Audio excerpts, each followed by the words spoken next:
귀로 느끼고 마음으로 느끼고 라디오로 함께 떠나는 성지순례 가는 날.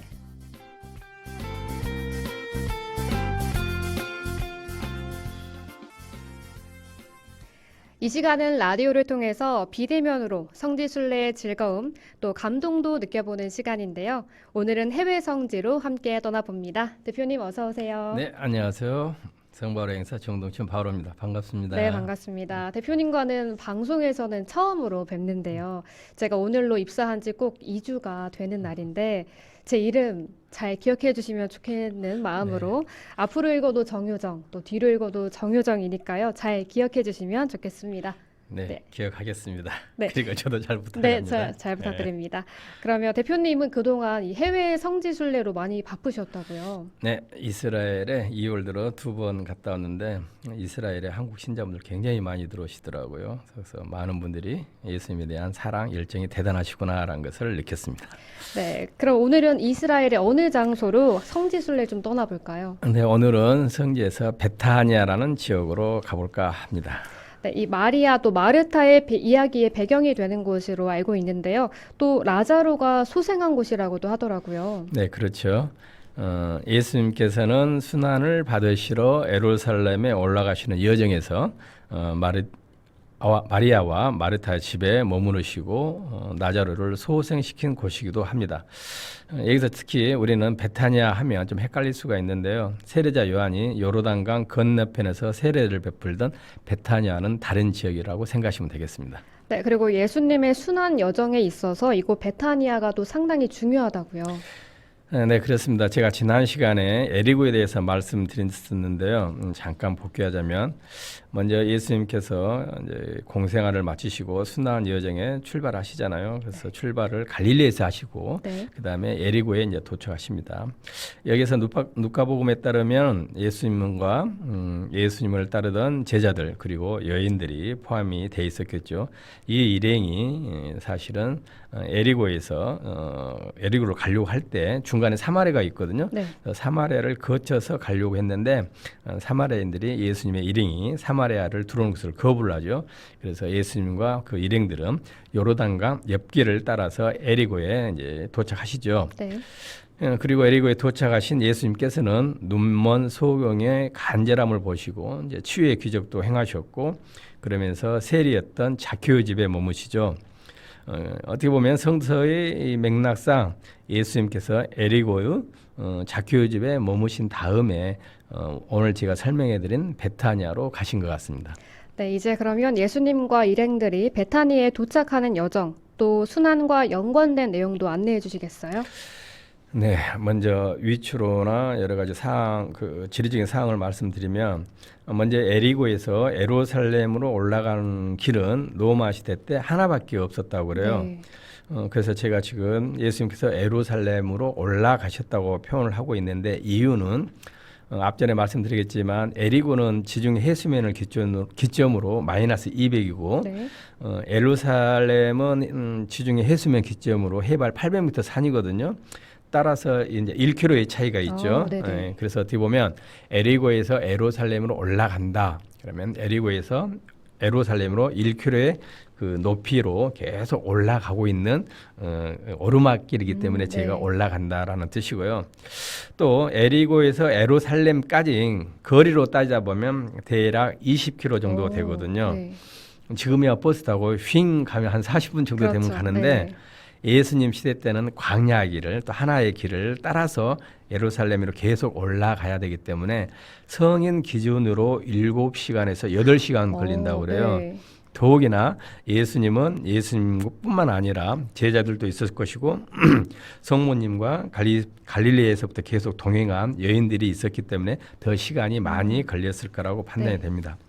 여기서 하나 더 이제 말씀드리면 굳이 이제 타임 스케줄로 보면 금요일 날 이제 예수님께서 베타니아에 도착을 하셔요. 에리고에서 이렇게 오셔가지고 그 다음에 다음 날 토요일이 안식이란 말이에요. 그러면 예수님께서 베타니아에서 이제 휴식을 취하셨겠죠. 그리고 우리가 성서를 계속 흐름을 보면 일요일 날 흔히 우리가 말하는 이제 성지 주일이 되는데 일요일 날 베파겟 혹은 베파겟과 베타냐 반대편 마을로 제자들을 보내시죠. 거기에서 나귀를 가져오게 하신 후 그 나귀를 타고 예수님께서 예루살렘으로 입성하시죠. 네. 네. 그러신 다음에 다시 베타냐로 오시는 거예요. 이게 이제 일요일 상이 되겠죠. 네. 그럼 월요일 날 다시 예수님께서는 올리브산에 가셔요. 그래서 올리브산 가셔가지고 맞은편에 있는 성전을 보시고 눈물을 흘리시잖아요. 네. 그래서 성전에 들어가시고 성전에서 정화를 하시고 그러고 나서 다시 베타냐로 오셔요. 아마도 이날은 베타냐에 있는 나환자 시몬의 집에서 머무신 것 같은데 이제 이렇게 월요일 날 보내시고 또 성서를 보면 예수님께서 화요일 날, 수요일 날이 이게 되겠죠. 네. 낮에는 예루살렘 성 안에서 하느님의 말씀을 선포하시고 밤에는 성 밖에서 지내신다라고 이렇게 표현이 되어 있어요. 네. 아마 지내셨던 곳은 이제 키드론 골짜기가 될 것이고 지금 구체적으로 보면 이제 키드론 골짜기 옆에 사도들의 동굴이라고 있거든요. 아마 거기에서 머무신 것 같고요. 이제 목요일 날은 예수님께서 성 안에서 마지막 만찬을 하시죠. 흔히 성체 성사를 네. 제정해 주시죠. 그리고 성체 성사를 제정하시고 요한복음 보면 제자들에게 이제 고별사를 하시는 거예요. 그리고 또 제자들을 위해서 하느님께 기도도 하시고요. 이어서 밤에는 고뇌에 찬 기도를 이제 하시고 가야파에게 붙잡아서 최고 의회에서 이제 신문을 당하시는 거죠. 네. 그 순간이 예수님께서 마지막 밤을 지상에서 마지막 밤을 목요일 날 이제 보내시게 된 거고 이제 금요일 날 예수님께서 빌라도에게 사형 선고를 받으시고 골고타에서 십자가형으로 이제 돌아가시는 이 여정이 되겠습니다. 네. 그래서 제가 이 베타냐에서 이 여정을 말씀드린 이유는 베타냐에서 예수님이 예루살렘 성 안에 가셨다 오셨다 하면서 이제 순환의 여정을 하시는 데서 중요한 기점이 되지 않았나 싶습니다. 제가 생각했던 것보다 예수님께서 베타니아에 오래 머무신 것 같은데 이 베타니아라는 마을에 대해서 조금 더 설명을 해주시면 좋을 것 같아요. 그렇죠. 베타냐는 제가 아까 말씀드린 대로 에리고에서 예루살렘으로 올라가는 도중에 반드시 거치하는 동네였다고 합니다. 먼저 마르코 복음은 올리브산의 베파겟과 베타냐. 네. 이제 우리가 이제 베파겟 지금 우리가 성지순례 가면 베파겟에서 예수님께서 나귀를 타고 이제 주님의 순환주일 이렇게 예루살렘 성에 입성하신다고 우리가 이렇게 이제 미사를 지내잖아요. 네. 호산나 호산나 하면서 네. 그리고 누가복음을 보면 올리브산이라고 불리우는 산에 베파겟과 베타니아 이제 같이 쓰고 있는 거예요. 베파겟, 베타니아. 또 재미있는 것은 누가복음사가는 복음에서는 예수님께서 승천한 곳을 베타냐라고 하고 네. 또 사도행전에서는 올리브산이라고 이렇게 하고 있어요. 그럼 결과적으로 간단히 보면 올리브산이 있는데 그 산 언저리 밑에 베파겟이 있고 더 밑에 이제 베타냐가 있다. 이렇게 보면 네. 올리브산에 있는 언저리에 있는 베파겟 조금 더 밑에 있는 베타냐라는 동네라고 보시면 되겠습니다. 네, 실질적으로 우리가 이 예루살렘 큰 축제가 있으면 네. 축제에 참석하신 사람들은 예루살렘 성전을 기점으로 3,000보 안에 머물러야 된다는 거예요. 네. 그러면 3,000보라는 소리 한 3km 정도 되거든요. 이 3km 안에 이제 베타냐가 이제 포함이 되는 것으로 볼 수 있고요. 마지막으로 제가 이제 3km라고 했잖아요. 네. 그럼 3km는 굉장히 가까운 거리잖아요. 네. 근데 지금 이스라엘 순례를 가면 베타니아하고 예루살렘하고 흔히 말하는 분리 장벽으로 딱 가로막혀 있어요. 네. 그래서 과거 예수님 시대 때는 뭐 3km니까 올라가면 뭐 한 15분 20분 거리인데 지금은 차로 이 바로 올라가지 못하고 예루살렘 시내를 거쳐 삥 돌아서 한 3-40분 가야지만이 올리브산에 갈 수 있는 거리가 되는 겁니다. 네, 그리고 앞서 잠깐 이 부분에 대해서 언급해 주시긴 하셨는데요. 베타니아를 배경으로 한 또 예수님과 관련 있는 성경 속 내용들은 또 어떤 이야기들이 있는지 다시 한번 구체적으로 짚어 주시겠어요? 네, 첫째가 이제 마리아 마르타 네. 관련된 이야기 있고 향유 이야기가 있고 이제 중요한 것은 나자로가 소생된 네. 이야기가 있는 거예요. 그리고 이 나자렛 소생을 통해 가지고 예수님과의 죽음이 좀 밀접하게 이제 연관된 계기가 되는데요. 시간이 별로 없으니까 간단히 말씀드리면 네. 일단 마리아 마르타 이야기는 이제 루카 복음에서만 전해지거든요. 이들 남매는 예수님과 굉장히 각별했던 것 같아요. 마리아 마르타가 나자로 오빠를 소개할 때 주님께서 사랑하시는 이라고 이제 또 요한복음은 또 전해주기도 하고요. 네. 간략히 보면 이제 마리아 마르타 우리 이야기는 다 아시잖아요. 예수님께서 이제 일행과 이제 마리아 마르타 집에 왔잖아요. 네. 근데 마르타는 열심히 일하는데 마리아는 이제 예수님 예수님 옆에서? 옆에 딱 있잖아요. 네. 그러니까 이제 마리타가 이제 마리아를 일리는 거죠. 주님 마리아에게 좀 이야기 좀 해주세요. 저 좀 도와달라고 그랬더니 예수님께서 굉장히 다정하게 마르타야 마르타야 두 번이나 부르시면서 네. 마리아는 좋은 몫을 택했다. 그러면서 그 좋은 몫은 바로 뭐냐면 필요한 것은 한 가지뿐이다. 즉 말씀이라는 거죠. 그래서 예수님께서는 그 유혹 받으실 때도 하느님은 빵으로만 살지 않고 하느님 입에서 사람은 빵만으로 살지 않고 하느님 입에서 나오는 말씀으로 사신다라고도 하셨고 하느님을 말씀을 듣고 실행하는 사람이 내 어머니요 내 형제들이다라고 하시잖아요. 그만큼 마르타 역할도 중요하지만 마리아 하느님의 말씀을 듣는 게 이제 중요하다 그런 뜻으로 말씀하신 것 같고 네. 두 번째 네, 향유 관련 이야기도 네, 해주시죠. 향유 이야기는 이제 요한복음과 마테오 마르코 복음은 전해주는데 누가는 이제 이 향유에 관한 이야기는 전해주지는 않아요. 네. 네, 근데 이제 요한복음을 보면 과일절 엽세를 앞두고 이제 베타냐도 그러니까 베타냐에서 나자레도 예수님 식탁에 함께 앉은 상태에서 이제 이게 식사가 이루어지는데 이때 마리아가 나르도 향유를 예수님의 발에 붓고 머리 털로 닦는 모습이 요한복음에서 전해주고 있고 마테오 마르코 복음을 보면 나환자 시몬의 집에서 만찬이 이루어졌을 때 네. 어떤 여인이 향유를 예수님의 머리를 부은 장면으로 전해지고 있죠. 그리고 라자로 소생 이야기가 또 유명하잖아요. 그렇죠. 요한복음만 전해주는 이야기인데요. 이 나자렛 소생은 제가 앞전에 칸에서도 말씀드리고 그랬는데 요한복음이 표중으로 7가지 기적을 행하는데 그중에 이제 마지막에 해당된 기적이에요.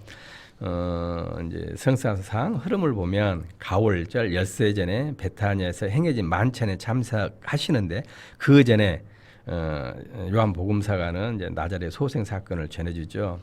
근데 이 성서 말씀을 간단히 보면 이제 나자로가 죽었다는 소식을 마르타와 그 여동생이 이제 예수님께 알렸고 그 소식을 들은 예수님께서 이제 다시 베타니아로 오시는 이야기죠. 그러면서 이제 예수님께서 베타니아에 딱 도착하니까 이미 나자로는 무덤에 묻힌 지 나흘이나 지난 상태였고 네. 또 그 일 때문에 이제 이 나자로가 죽었기 때문에 많은 유다인들이 이 마르타와 마리아를 위로하기 위해 이제 많이 와 있는 상태였어요. 네. 그때 이제 예수님께서 날이나 지났지만 가셨죠. 그러면서 마르타가 만일 주님께서 여기에 계셨다라면 제 오빠가 죽지 않았을 것입니다라고 하죠. 예수님께서 마르타에게 내 오빠는 다시 살아날 것이다 하시니까 마르타가 이렇게 말하잖아요. 마지막 날 부활할 때 오빠도 다시 살아나리라는 것을 알고 있습니다라고 하니까 예수님께서는 나는 부활이요 생명이다. 나를 믿는 사람은 죽더라도 살고 또 살아서 나를 믿는 모든 사람은 영원히 죽지 않을 것이다. 너는 이것을 믿느냐라고 하자 마르타는 대답하죠. 네, 저는 주님께서 이 세상에서 오시기로 되어 있는 메시아이시며 하느님의 아들이심을 믿습니다라고 하죠. 그러면서 예수님께서 나자로 무덤에 가가지고 나자로야 이리 나오너라라고 하시죠. 네. 네, 그래서 이 나자로의 소생이 예수님의 죽음과 관련해서 또 중요한 계기 중 하나가 되었다고요. 그렇죠. 딱 이번에 좀 생각을 좀 해보시게요. 네. 마리아를 위로로 해주러 많은 유다인들이 갔는데 거기에서 나자렛 소생을 보고 많은 유다인들이 이제 믿게 된 거죠. 네. 그들 가운데 몇 사람은 바리사의 사람들에게 가서 예수님께서 하신 일을 알렸고 수석 사제들과 바리사이들이 의회를 소집하여 예수님을 죽이기로 결의를 하죠. 왜냐하면 어차피 예수님은 이제 이 과월절 기점으로 해가지고 최고위에서는 예수님을 어떤 방법으로 죽이려고 했는데 이 나자로가 이 죽었던 나자로를 그것도 나흘이나 된 나자로를 소생을 시켰단 말이에요. 이게 네. 얼마나 많은 사람들에게 선세이션을 일으켰어요. 그렇죠. 그래서 이제 그런 상황이죠. 그래서 어떻게 보면 이 나자로 사건으로 인해 가지고 바리사이파가 이런 표현을 해요. 야, 이제는 틀렸다. 모든 사람이 그를 따라가고 있다. 이것은 이 과월절에 맞춰가지고 예수님을 어떻게든지 죽이려고 했는데 이 나자로 소생으로서 이제 우리의 계획이 다 틀어지게 됐구나라는 네. 하나의 푸념이 될 수 있는데 또 한편으로 보면 이 최고 의회 사람들 의회를 소집했다는 소리잖아요. 이거는 더 급박하게 이제 의회가 돌아가는 거예요. 더 시간을 둬서는 안 되니 우리가 무리를 해서라도 예수님을 어떻게든지 이번 안에 빨리 예수님을 죽이기로 하자 하는 그런 결정적인 이제 계기가 된다라고 말씀을 드릴 수 있죠. 하나만 더 말씀드릴게요. 네. 제가 시간이 없어서 그러는데 네. 지금 이제 우리가 베타냐에 가면 나자로 부활을 기념하는 기념 성전이 있어요. 네. 그 성전은 이제 비잔틴 시대 때 지어진 성전인데 과거에는 이 초세기에는 나자로 무덤을 중심으로 성전이 지어져 있었는가 봐요. 근데 그 성전이 지진으로 파괴가 됐고 이후에 방치가 되다가 지금은 거기가 이제 해교 사원이 이제 들어와 있어요. 네. 그러니까 우리가 나자로의 무덤을 못 갈 거 아니에요. 그러니까 프란시스코 작은 형제가 그 해교 사원을 중심으로 놓고 길 옆에서 이제 길을 내는 거예요. 구멍을 네. 뚫어가지고. 그래서 지금은 그 구멍으로 우리가 나자로가 소생을 했다라는 그것을 우리가 다녀올 수 있고 돈도 이슬람 해교 사람들에게 돈을 내주고 있습니다. 네. 네, 그리고 지금 유튜브로 이제 시청해주신 분들이 댓글을 남겨주셨는데, 정성현님께서 지금 코너 너무 알차고 재미있는 것 같아요라고 남겨주셨습니다. 앞으로도 더 알찬 내용들 많이 들려주실 거니까 네, 좋을 것 같습니다. 오늘도 좋은 말씀 감사드리고요. 성바오로 여행사 정동종 바오로 대표님과는 이만 여기서 인사 나누도록 하겠습니다. 네, 알겠습니다. 네, 금요일에 보내드린 향기로운 오후 주님과 함께 투게더의 나오너라 나자로야 남겨드리면서 인사드리겠습니다. 향기로운 오후 주님과 함께 지금까지 제작 편수민, 기술의 김도연, 에센스 라이브 중계의 문우성, 저는 정효정이었습니다. 감사합니다. 또다시 기다려봐도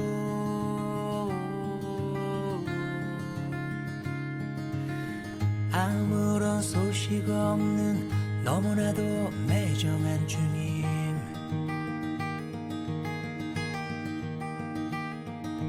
불러보고 울어보고 또다시 외쳐보아도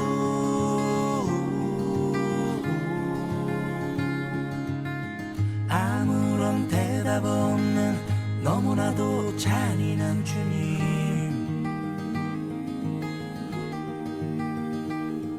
내가 완전하게 죽고 난 후에야 들리는 주님 목소리,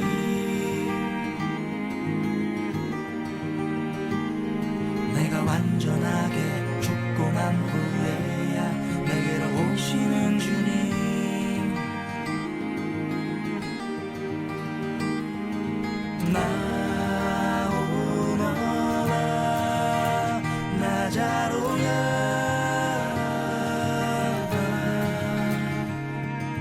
괴로움 눕져버린 아마포를 벗어버리고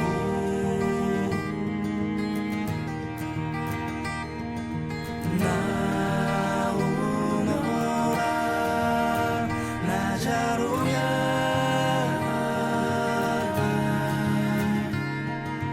단단하게 뭉쳐진 얼어붙은 돌무덤에서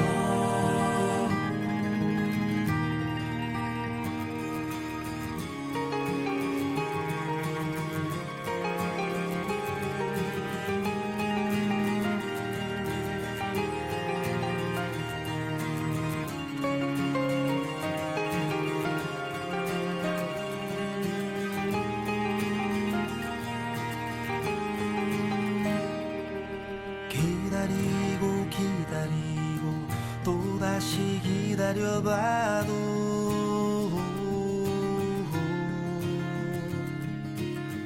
아무런 소식 없는 너무나도 매정한 주님,